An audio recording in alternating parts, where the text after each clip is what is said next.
bonsoir. Aujourd'hui, parlons un peu des transports à Strasbourg, qui peut peut-être se généraliser à d'autres grandes ou moyennes villes de France. Alors, il faut savoir qu'à Strasbourg, il y a un réseau de trams et de bus qui est quand même assez développé.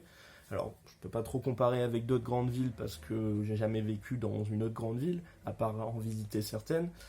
Donc, je peux vous dire que simplement ça.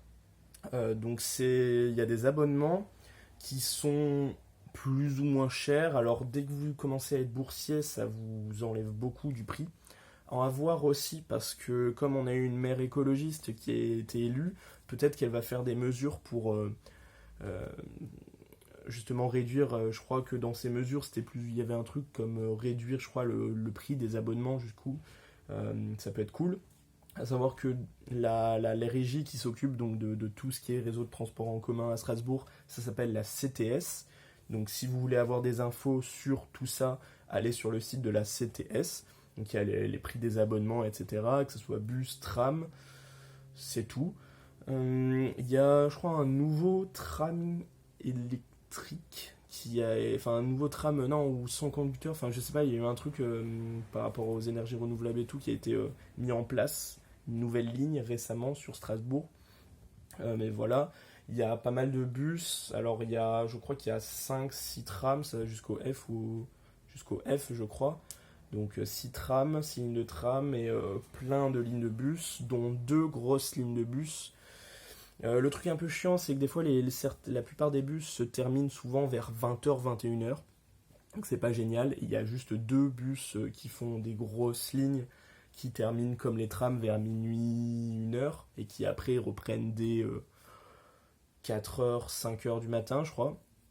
Donc c'est bien, mais selon ce que vous faites et selon où vous êtes placé, c'est pas le mieux. Du coup, la meilleure solution pour tout ça, c'est le vélo. Alors c'est bien pour ça qu'on voit souvent à Strasbourg, machin, il y a plein de vélos, etc. C'est parce que c'est le plus pratique, le moins cher de toutes les solutions, parce que bien évidemment vous avez aussi la voiture, mais selon où vous habitez de base, faire tout le trajet en voiture, etc., c'est pas forcément le mieux.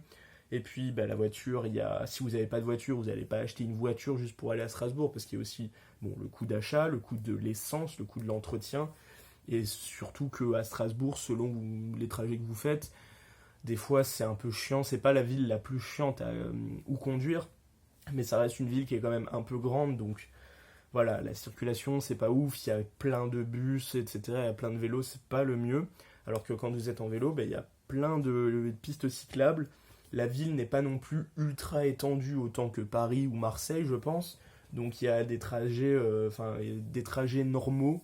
Si vous êtes un petit peu excentré, des trajets normaux de vélo, ça peut être entre 10 et 20 minutes.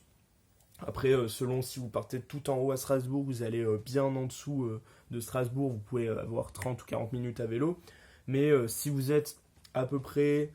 Moi, mon école, le CPM Strasbourg, elle est un peu au-dessus de Strasbourg. Ce qui fait que quand vous êtes dans le nord de Strasbourg, vous pouvez être souvent les gens de notre promo sont dans Strasbourg, mais dans la partie nord ou dans le centre. Ce qui fait qu'ils ont un peu tout qui est entre 10 et 20 minutes, donc c'est très très faisable. Bien évidemment, le petit plus, c'est que quand vous faites du vélo, ça vous fait un peu travailler les jambes, donc ça vous fait faire un petit peu de sport, c'est sympa. L'entretien, c'est pas ce qui coûte le plus cher. Des fois, c'est chiant, des fois, l'entretien, il coûte plus cher que le vélo.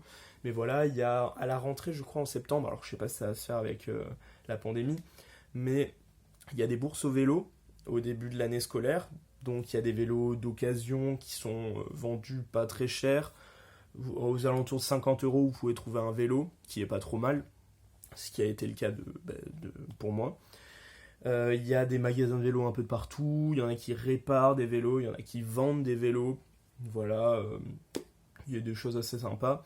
Et sinon, donc comme je vous dis, pour les abonnements, si vous n'êtes pas boursier, ça peut faire un prix à peu près normal. Mais si vous êtes boursier et plus avancé dans les échelons, je crois même que échelon 5 ou 6, l'abonnement de l'année, je sais pas si c'est pas genre 40 € ou 30 €. C'est vraiment pas cher si vous êtes boursier. Donc même en secours, parce que des fois, soit il pleut, il a pas neigé pour mon année, mais des fois il neige ou quoi.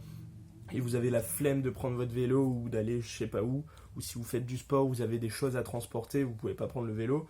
vous prenez le tram ou le bus, des fois pour certains trajets, c'est cool. Donc en backup, c'est toujours bien d'avoir une carte de tram-bus. En tout cas, moi c'est ce que j'ai fait, puisque je n'ai pas payé super cher. Donc voilà, les transports sont bien. Il y a peut-être des villes avec des transports mieux, mais c'est cool. En plus, la maire écologiste va peut-être baisser le prix de tout ce qui est transport en commun. Donc affaire à suivre. Une adresse, le site de la CTS, pour voir un peu toutes les offres qu'ils proposent. Et sinon, soit Le Bon Coin ou des choses comme ça, ou la bourse vélo à la rentrée. Mais ça, vous verrez quand vous serez sur place. Allez, ciao!